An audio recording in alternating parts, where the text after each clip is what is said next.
at 2 o'clock! When PT-109 was rammed by a Japanese destroyer in 1943, the thought was there was no way anyone survived. The story of PT-109 has been in the back of my mind ever since I was a child. Local attorney John Kulewicz swims to stay in shape. He also competes in swim competitions worldwide. I got an email at the end of January from two of my friends. He and some swimming buddies had an idea. This summer marked 75 years since the PT-109 went down. Their idea? Go to the Solomon Islands and swim the route that then Lieutenant John Kennedy and his crew swam to survive. But there's another reason John especially wanted to honor the PT-109 crew. John graduated from Ohio State and trains here at this pool on campus. There was another Buckeye on the 109 that night in 1943. The more you learn about PT-109, the more you appreciate the significance of what Lenny Thom did over there. Lenny Thom was born in Sandusky, became a huge football star at OSU. After college, he even played pro football for the Columbus Bulls. That was in 1941. 2 months later, the Japanese would attack Pearl Harbor.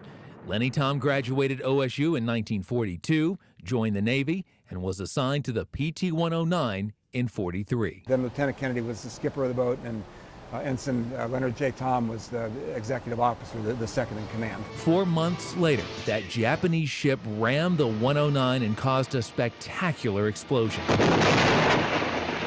2 sailors died, but Commander Kennedy, Lenny Thom, and the others survived. They somehow found their wits and started swimming in shark-infested waters for the Solomon Islands. It's incredible that they were able to do that swim. Now, we were doing it under the best of conditions. They made it to an island and decisions were made.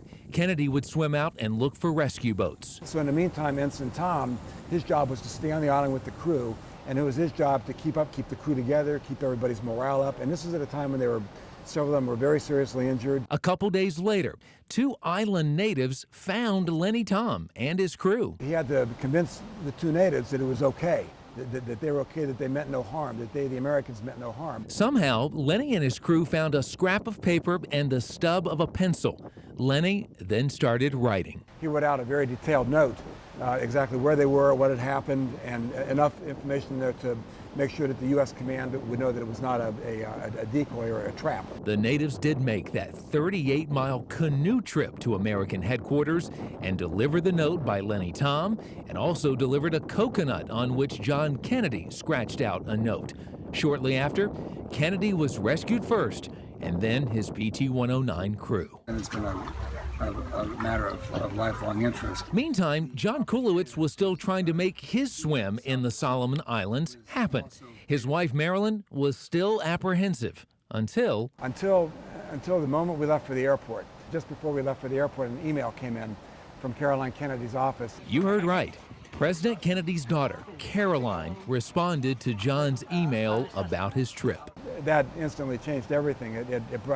It choked me up, it brought tears to Marilyn's eyes, and I think from that moment forward, she was okay with the swim. John and his buddies made it to the Solomon Islands safely and got settled into a small resort.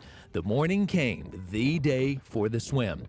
The guys did one more sobering thing before they got wet. We went to each other's belongings to show each other where our insurance cards and our passports were, just in case there was a need for us to have access to that, which kind of brought home to us the seriousness of what we were doing. The resort owner then played the Star-Spangled Banner.